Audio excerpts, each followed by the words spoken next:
Boa tarde, Brasil. No ar, o programa Brasil em Foco. E nossa estreia não poderia ser diferente, a partir de Belo Horizonte para todo o Brasil.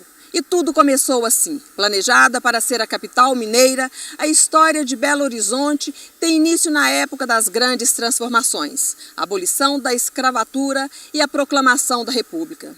Para cá vieram pessoas de todas as partes do mundo, do interior de Minas e do interior do Brasil. Hoje, Belo Horizonte é considerada a terceira capital do país e é o que vamos conhecer a partir de agora. A história de Belo Horizonte começa com a presença do bandeirante Bartolomeu Bueno da Silva, Anhanguera II, e do seu primo e futuro genro João Leite da Silva Ortiz à procura de ouro e que, em 1701, ocupou a Serra dos Congonhas e suas encostas, onde estabeleceu a Fazenda do Cercado, base do núcleo do Curral del Rei, local em que desenvolveu uma pequena plantação e criou gado, com grande número de escravos. O povoamento aos poucos foi se firmando. Em 1711, Ortiz obtém a Carta de Sesmaria com a concessão da área que começava do pé da Serra do Curral até a Lagoinha. Os moradores deram ao local o nome de Curral del Rei, por causa do cercado ou curral ali existente. O arraial contava com umas 30 ou 40 cafuas, casebres, cobertas de sapé e pindoba, entre as quais foi erguida uma capelinha situada à margem do córrego Acabamundo, onde hoje se encontra a catedral, tendo à frente um cruzeiro e ao lado um rancho de tropas.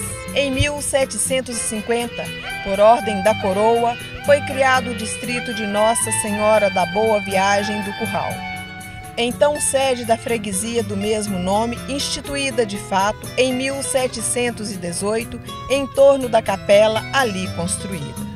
Elevada à condição de freguesia em 1780, mas ainda subordinada a Sabará. O Curral del Rei englobava as regiões de Sete Lagoas, Contagem, Santa Quitéria, Esmeraldas, Buritis, Capela Nova do Betim, Piedade do Paropeba, Brumado, Itatiaiçu, Morro de Mateus Leme, Neves, Aranha e Rio Manso.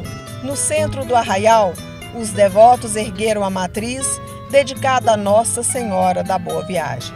Mas o futuro reservava surpresas, e que surpresas! O então arraial de Curral del Rei foi escolhido para abrigar a capital do estado. Projetada pelo engenheiro Arão Reis em 1894 e 1897, Belo Horizonte tem o traçado de suas ruas em perpendicular, com quarteirões grandiosos e delimitada pela Avenida do Contorno. E a partir daqui nascia uma nova história de crescimento, de progresso, tendo como marco as décadas de 30 e 40 do século XX. Com o avanço da industrialização e a criação do conjunto arquitetônico da Pampulha, por encomenda do então prefeito Juscelino Kubitschek. E foi a partir da década de 80 do século XX que a cidade se revelou e se tornou destaques dos cenários nacional e mundial. Hoje exerce significativa influência nacional e até internacional, seja do ponto de vista cultural, econômico ou político. De acordo com o censo realizado pelo IBGE em 2010, Belo Horizonte possuía 2.375.444 habitantes, sendo a sexta cidade mais populosa do país. Recentemente, foi indicada pela ONU como a metrópole com a melhor qualidade de vida na América Latina e a 45ª entre as 100 melhores cidades do mundo. Hoje, tem o quinto maior PIB entre os municípios brasileiros, representando 1,38% do total das riquezas produzidas no país. E mais, a capital mineira foi considerada como uma das 10 melhores cidades para fazer negócios da América Latina em 2009, segunda do Brasil, e à frente de cidades como Rio de Janeiro, Brasília e Curitiba. E tudo isso sem perder o jeito de cidade do interior que encanta e faz apaixonar quem a visita. Conhecida em todo o país como capital nacional do boteco, isso porque em Belo Horizonte há mais bares per capita do que na grande maioria das cidades brasileiras. Mas Belo Horizonte encanta e seduz exatamente por causa da mescla cultural. que vai do popular ao erudito. E é o que vamos entender e conhecer no próximo bloco. Não saia daí. O Brasil em Foco volta logo.